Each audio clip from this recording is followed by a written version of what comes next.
శ్రీమాత్రే నమః.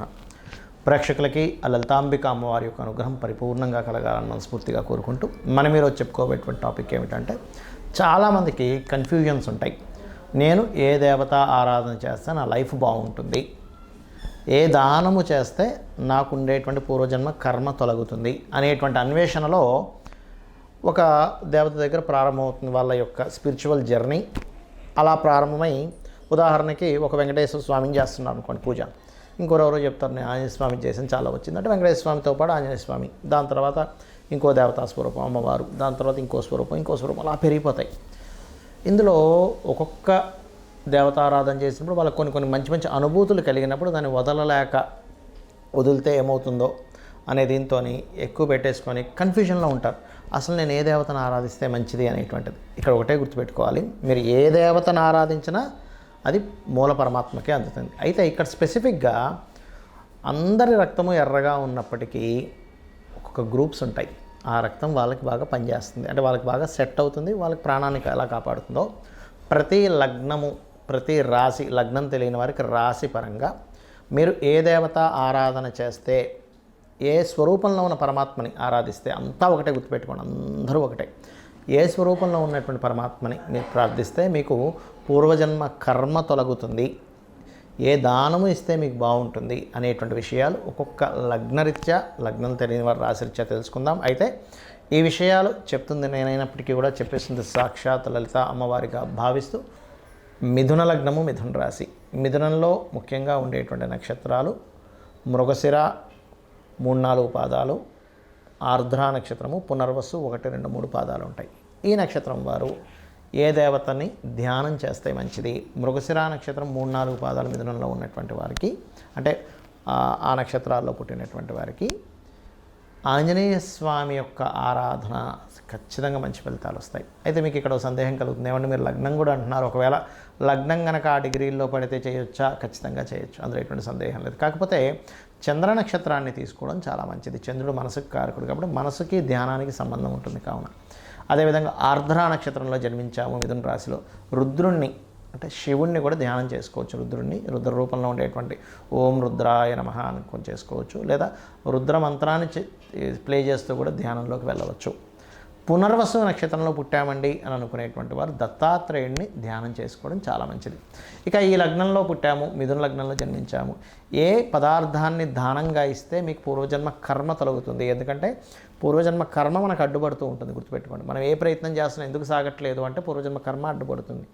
అలాంటప్పుడు మీరు కుజగ్రహం దగ్గర దీపారాధన చేసుకోవడము, మనకి కుజ రాసుల్లో ఏదైనా గ్రహం ఉంది ఉదాహరణకి, ఆ గ్రహానికి సంబంధించిన దానం ఇవ్వడము, ఏ గ్రహానికి ఏ దానము అనేటువంటి వీడియో ఎండింగ్లో చెప్పాను, వీడియో ఎండింగ్ వరకు చూసినట్లయితే మీకు బాగుంటుంది.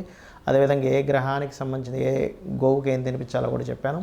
అయితే ఇక్కడ మీరు గుర్తుపెట్టుకోండి, ఈ యొక్క కందులు దానంగా ఇవ్వడము, గోవుకి క్యారెట్స్ ప్రధానంగా తినిపించండి, దీని ద్వారా మీకు పూర్వజన్మ కర్మ తొలగుతుంది. మరి ఏ దేవత ఆరాధన చేసుకోవాలి? ముఖ్యంగా మీకు పంచమ స్థానం అంటే తులారాశిలో మీ లగ్నాతి పంచమ స్థానంలో ఏ గ్రహం అయితే ఉందో ఆ గ్రహానికి ప్రధానంగా మొదటి ఇది మీరు తీసుకోవాలి. అంటే సూర్యుడు ఉన్నాడు, సూర్యభగవానుడు, చంద్రుడు ఉన్నాడు. అలాగే నేను ఏ దేవతకి ఏ గ్రహం ఉంటే ఏ దేవత చేసుకోవాలి చెప్పాను. అయితే దీంతోపాటు లలిత అమ్మవారు లేదా లక్ష్మీ అష్టోత్తరాలు మిథున లగ్నం వారు ఖచ్చితంగా చేసుకోవాలి. చేసుకున్నట్లయితే అన్ని విధాలా మీకు బాగుండడం జరుగుతుంది. మనం పూజ చేసేటప్పుడు పర్టికులర్గా కొన్ని అంశాలు మీరు గుర్తుపెట్టుకోవాలి. ఏమిటది? ఎందుకంటే అలా చేస్తేనే మీకు ఆ యొక్క పూజా ఫలితము 100% మీకు వస్తుంది. ఎలా అంటే చాలామంది పూజ చేసేటప్పుడు భయంతో పూజ చేస్తుంటారు. అమ్మో ఇవాళ నేను పూజ చేయలేదు ఏమవుతుందో, అమ్మో నేను రోజు పెట్టే నైవేద్యం పెట్టలేదు ఏమవుతుందో, ఇవాళ గాబరగా చేసేసుకున్నాను ఏమవుతుందో అని. కానీ ఒకటే గుర్తుపెట్టుకోండి, ఎప్పుడూ కూడా దేవతని, అది అమ్మవారు కావచ్చు, ఈశ్వరుడు కావచ్చు, నారాయణుడు కావచ్చు, గుర్తుపెట్టుకోండి, వాళ్ళని మనం ఒక చిన్న పిల్లవాడిని తల్లి ఎలా అయితే చూస్తుందో, అమ్మాయి కావచ్చు అబ్బాయి కావచ్చు, తల్లి వాడిని చాలా జాగ్రత్తగా పెంచుతుంది. అంటే అట్లాగా వాడి నుంచి ఏమీ ఎక్స్పెక్ట్ చేయదు, కేవలం వాడిని పెంచడంలోనే ఆనందం పొందుతూ ఉంటుంది. ఇప్పుడు ఉదాహరణకి పిల్లవాడు ఉన్నాడు, రోజు క్యారేజ్ కడుతుంది, కానీ ఒకరోజు సడన్గా అనుకోకుండా తల్లి కొంచెం లేట్గా నిద్ర లేవడం ఏదో జరిగి ఆ రోజు క్యారేజ్ కట్టడం కుదరలేదు, ఏదో 2 బ్రెడ్ ముక్కలు పెట్టి పంపించేసినప్పుడు భయపడదు. అయ్యో బ్రెడ్ ముక్కలు పంపించాను, నా పిల్లవాడు నన్ను ఏమైనా అంటాడేమో అని భయపడదు, బాధపడుతుంటుంది. అయ్యో రోజు పెట్టే అంత ఫుడ్ నేను ఇవాళ క్యారేజ్లో పెట్టలేకపోయినా వాడికి ఆకలి తీరుతుందో లేదో అని. అదేవిధంగా మనం భగవంతుడికి చేసేటప్పుడు కూడా చాలామంది చేసే మిస్టేక్ ఏంటంటే భయపడుతూ ఉంటారు. అమ్మో నేను ఈరోజు ఇలా చేయలేకపోయాను, అష్టోత్తరం పూర్తిగా చదవలేకపోయాను, భగవంతుడు ఏమైనా కోపిస్తాడని. కాదండి, భయపడుతూ పూజ చేయకండి.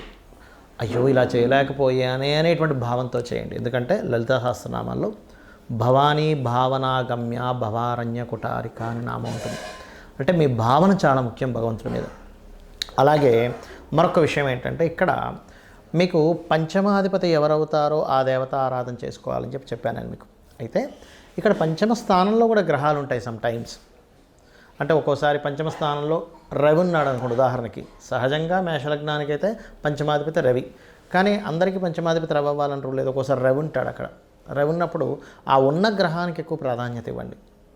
అంటే సూర్య ఆరాధన చేయడం, లేదు చంద్రుడు ఉన్నాడు అప్పుడు రాజరాజేశ్వరి అమ్మవారి ఆరాధన చేయడం, లేదండి కుజుడు ఉన్నాడు అప్పుడు స్కందుని ఆరాధన కానీ నరసింహస్వామి ఆరాధన కానీ ఆంజనేయ స్వామి ఆరాధన కానీ చేయండి.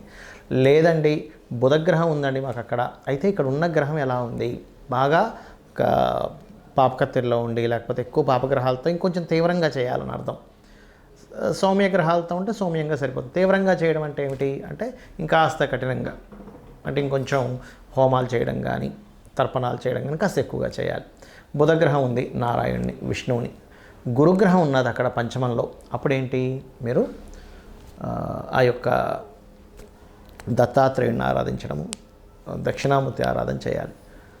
శుక్రుడు అమ్మవారి ఆరాధన, శని ఈశ్వరారాధన లేదా ఆంజనేయ స్వామి ఆరాధన, రాహు దుర్గా కేతువు ఉన్నట్లయితే పంచమ స్థానంలో గణపతిని ఆరాధించాలి. ఇదే విధంగా మనకు పంచమంలో ఉండే గ్రహాలు లేదా పంచమాధిపతి ఎవరయ్యారో ఈ ఆరాధన చేయడం ఎంత ముఖ్యమో 6వ స్థానంలో ఉండేటువంటి గ్రహాలు 6వ అధిపతికి సంబంధించిన దానాలు కూడా ఇవ్వాలి. మనం వీడియోలో 6వ స్థానాధిపతి ఎవరో వాళ్ళకి దానం ఇవ్వమని చెప్పేశాం. కానీ 6వ స్థానంలో ఏదైనా గ్రహం ఉంది, ఇప్పుడు రవి ఉన్నాడు గోధుమలు దానంగా ఇవ్వండి, చంద్రుడు బియ్యం, కుజుడు కందులు, దాంతోపాటు ఎరుపు రంగు క్లాతు, అదేవిధంగా బుధుడు పెసలు, గురువు శనగలు, అదేవిధంగా శుక్రుడు బొబ్బర్లు, శని తెల్ల నువ్వులు, రాహు మినుములు, కేతువు ఉలవలు దానంగా ఇవ్వండి. అయితే ఇక్కడ ఒక విషయం ఏంటంటే దానం ఇచ్చేటప్పుడు తీసుకునే వ్యక్తి ఈశ్వర స్వరూపంగా భావించి ఇవ్వండి. ఏదో నా దగ్గర ఉన్నాయి అనేటువంటి భావంతో కాకుండా చక్కగా ఆ తీసుకునే వ్యక్తి కూడా బ్రాహ్మణుడికి అంటే పురోహితుడికి ఒక లక్షణం చెప్పబడింది, దానము తీసుకోవాలి దానము ఇవ్వాలి అట. చాలామంది ఈ మధ్య ఏం చేస్తున్నారు అంటే తీసుకునేటువంటి విషయంలో అమ్మో మేము తీసుకోము, మేము తీసుకుంటే మాకు ఆ కర్మ వస్తుంది అనేటువంటి భయపడుతుంటారు. అయితే ఇక్కడ చాలా సందర్భాల్లో ఏమవుతుంటుందంటే వాళ్ళు తీసుకొని పక్కన పెట్టేయడం లేకపోతే అక్కడ పెట్టేసి వెళ్ళండి అన్నము అంటూ ఉంటారు. అలాగా అక్కడ పెట్టేసి వెళ్ళండి అనుకునే దగ్గర మీరు దానం ఇవ్వడం అనేటువంటిది అనవసరం.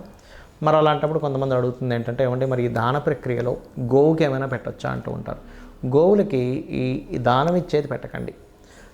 ఇప్పుడు గోధుమ రవ్వ తినిపించవచ్చు గోవుకి, బియ్యము పిండి వరకు తినిపించవచ్చు, కానీ ఈ కందుల కంటే కూడా ముఖ్యంగా క్యారెట్స్ తినిపించండి కందుల ప్లేస్లో, అంటే కుజుడికి సంబంధించింది.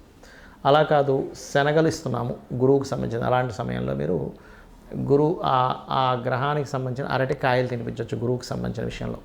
శుక్రుడికి సంబంధించిన విషయంలో ఏదైనా తీపి పదార్థాలు తినిపించవచ్చు. శనికి సంబంధించిన బెల్లం తినిపించవచ్చు, నువ్వులు తినిపించకండి. రాహు అదే నువ్వులు అదే బెల్లపు ఉండలు ఒక 4 ఉండలుగా తినిపించండి. కేతువు గ్రాసం తినిపించండి. బుధుడికి సంబంధించిన దాంట్లో గోంగూర తినిపించండి. బుధగ్రహ దోషం ఎక్కువగా ఉంది అని చెప్పారు మీకు ఎవరైనా జ్యోతిష్కులు, గోంగూర తినిపించండి. ఏమవుతుందంటే దీనివల్ల మీకు ఖచ్చితంగా ఆ గ్రహదోషము అంటే దానం ఇచ్చినప్పుడు ఏ ఫలితం వస్తుందో ఆ ఫలితం వస్తుంది. కానీ ఇక్కడ ఏంటంటే కొన్నిసార్లు మీరు పెట్టేటప్పుడు గోవు యాక్సెప్ట్ చేయదు. అది 2 కారణాలు ఉంటాయి అక్కడ. ఆల్రెడీ దానికి కడుపు నిండి ఉండొచ్చు, లేదా మీ దోషము పోవడానికి ఇంకొంచెం సమయం పడుతుంది. అలాంటప్పుడు 2-3 సార్లు ప్రయత్నం చేసినట్లయితే గోవుని కాస్త మనసులో నమస్కరించుకొని గోవుకి నమస్కారం పెట్టి చేసినట్లయితే అప్పుడు తింటుంది.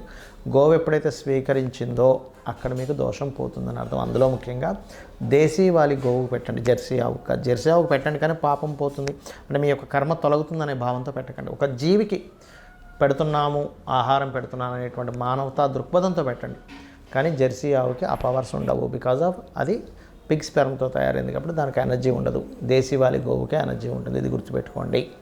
ఇక మీరు ముఖ్యంగా నేను ఇప్పుడు చెప్పినటువంటిది ఏదైతే ఉంటుందో దానాలు మీకు పాపగ్రహాలు 6వ స్థానంలో ఎక్కువగా ఉన్నప్పుడు కనీసం ఫస్ట్ ఒక 7 వారాలు ఇచ్చేసి ఎవ్రీ 3 మంత్స్కి ఒకసారి ఇస్తుండండి దానం. అదేవిధంగా దేవతారాధన మాత్రం నిత్యము చేయండి. ఏమంటే మాకు సమయం లేదు, నిత్యము దేవతారాధన చేసుకునేంత సమయం లేదంటే ఆ దేవత నామాన్ని కనీసం స్మరించుకుంటూ ఉండండి. కొంతమందికి సమయం ఉండదు, కొంతమంది పిల్లలు ఉంటారు, చదువుకునేది ఉంటుంది, కొంతమందికి పొద్దున్న వెళ్ళిపోతే ఎప్పుడో రాత్రి రావాల్సి వస్తూ ఉంటుంది. వాళ్ళ వర్క్స్ అలా ఉంటాయి. అంత మాత్రం చేత వాళ్ళు ఏదో విపరీతంగా సంపాదిస్తారని కూడా ఉండదు. కానీ మనసులో చేసుకునే సమయం ఉంటుంది మీకు. మనసులో ఇప్పుడు ఉదాహరణకి ఓం నమో నారాయణాయ, ఓం శ్రీ మాత్రే నమః అనుకుంటూ ఉండండి. ఖచ్చితంగా మిమ్మల్ని ఆ దేవత రక్షిస్తుంది.